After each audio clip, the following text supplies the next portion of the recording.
Hello दोस्तों। Chemical company दीपक nitrite ने अपने क्वार्टर 4 के रिजल्ट अनाउंस कर दिए हैं। तो आइए नज़र डालते हैं इनके कंसोलिडेटेड फाइनेंशियल रिजल्ट्स पर। ये सारी वैल्यूज़, ये सारे फिगर्स ऑलरेडी करोड़ में ही दिए गए हैं। तो आइए सबसे पहले नज़र डालते हैं इनकी इनकम पर। इनकी इनकम जो है कि वन के बेसिस पे 2000 करोड़ से घटकर हो चुकी है 1973 करोड़। एंड वाई बेसिस पे 1875 करोड़ से बढ़कर हो चुकी है 1973 करोड़।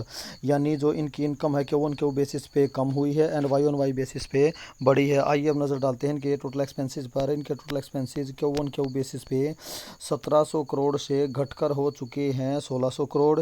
एंड वाई बेसिस पे 1500 करोड़ से बढ़कर हो चुके हैं 1600 करोड़।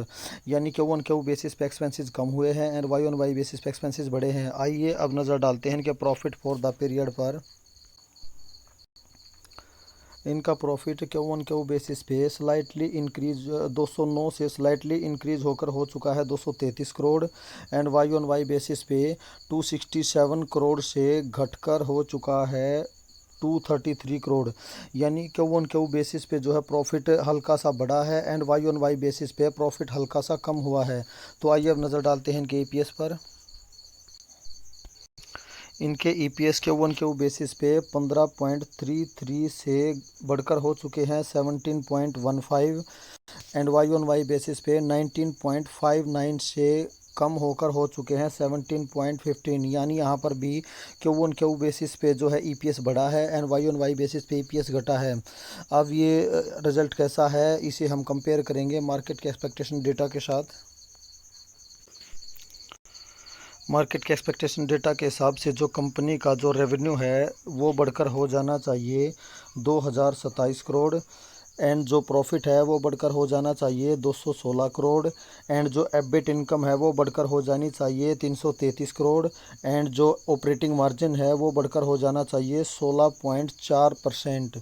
तो आइए अब चलते हैं रिजल्ट शीट पर। दोस्तों, हमने देखा कि कंपनी के मार्केट एक्सपेक्टेशन डेटा के हिसाब से जो कंपनी का रेवेन्यू है वो बढ़कर हो जाना चाहिए था 2027 करोड़। बट यहाँ पर आप देख सकते हो जो कंपनी का रेवेन्यू है वो बढ़कर हो चुका है 1961 करोड़। तो यानी यहाँ पर सेल्स के टर्म में कंपनी ने मार्केट की एक्सपेक्टेशन को मिस किया है। अब आइए अब देखते हैं प्रॉफिट के टर्म में। तो मार्केट एक्सपेक्टेशन डेटा के हिसाब से जो कंपनी का प्रॉफिट है वो बढ़कर हो जाना चाहिए था 216 करोड़। बट यहाँ पर जो प्रॉफिट है वो बढ़कर हो चुका है 234 करोड़। यानी प्रॉफिट के टर्म में कंपनी ने मार्केट की एक्सपेक्टेशन को बीट किया है। तो हमने देखा एबिट इनकम जो है मार्केट एक्सपेक्टेशन के हिसाब से जो है 333 करोड़ हो जानी चाहिए थी। बट यहाँ पर आप देख सकते हो जो एबिट इनकम है वो बढ़कर हो चुकी है 348 करोड़।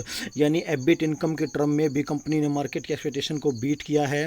आइए अब देखते हैं जो है इनके ऑपरेटिंग मार्जिन के टर्म में।